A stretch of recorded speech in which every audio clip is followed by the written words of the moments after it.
Hello everyone, my name is Terry Rogers, and today I would like to introduce a proposed presentation titled Creating the First State, Historical Literacy and Delaware's Path to Statehood.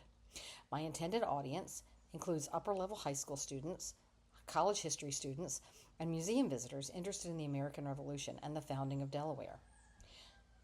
Rather than simply telling the story of Delaware's statehood, this presentation focuses on historical literacy, teaching audiences how historians use primary sources to understand the past.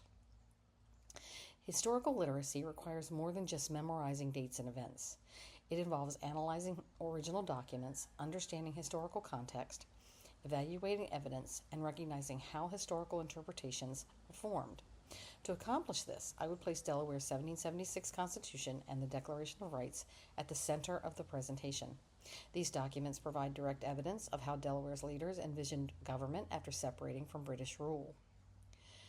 Participants would first examine the opening language of the Declaration of Rights, which states that government originates from the people and exists for the good of society. This language demonstrates the influence of Enlightenment political philosophy and reveals how revolutionary leaders understood popular sovereignty. Audiences would be encouraged to identify key concepts such as liberty, representation, religious freedom, and the rule of law directly from the document, rather than relying on modern summaries. What is not well known is the fact that Delaware, although named one of the original 13 colonies, was not an official colony until June 15, 1776. Prior to that date, they were known as the three lower counties of Pennsylvania.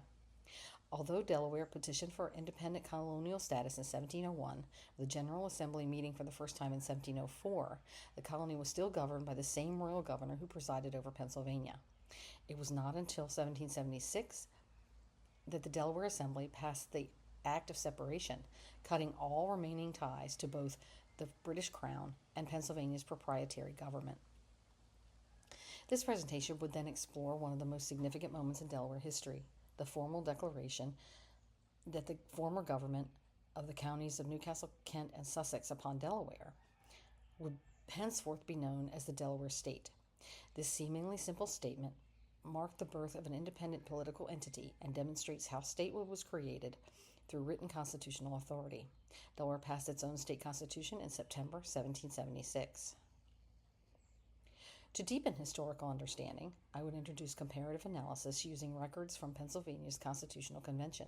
Students would compare how neighboring states addressed questions of representation, executive authority, and citizen rights. This comparison helps audiences recognize that state building during the Revolution was not a uniform process, but rather a series of political experiments occurring simultaneously throughout the new nation.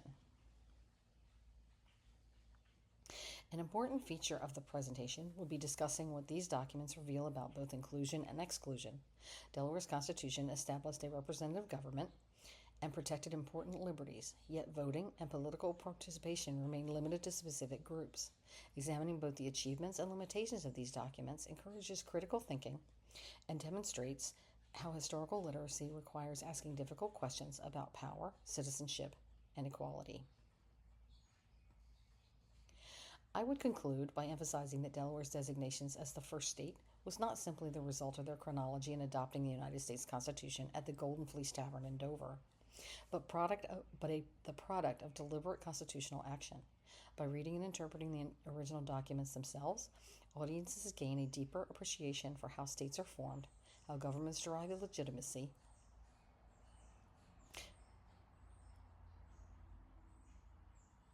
and how primary sources allow us to understand the choices made by the people who shaped early American history.